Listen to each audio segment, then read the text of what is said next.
I am here. I was invited. Why not matters in careers and jobs? Once you graduated from school, once you finish school, you will have your own career or jobs. Why is math important? Is math really important? Oh, can you tell me nasaan ako dyan? First, second, third, fourth, fifth. Second.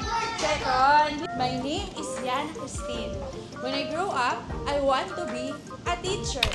So, yun ang gusto kong career when I grow up. What are we talking about math ngayon na you are in grade school? We have basic math operations. Ano yun? Addition, subtraction, multiplication, division.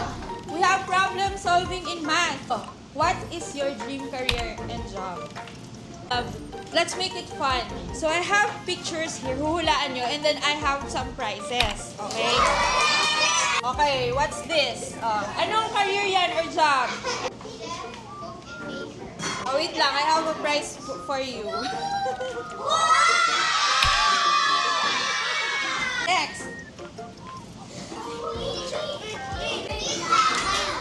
Pilot. Yes. Sino niyo, what do you notice dito sa cockpit? This is the cockpit. There's a lot of equipment. What will happen if the pilot don't know how to operate the equipment?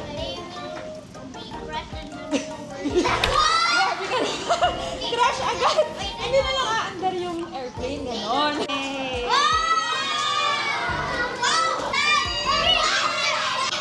Teacher! Ayan. How do you think your teachers are applying math in your everyday activities? Sige nga. Thank you so much.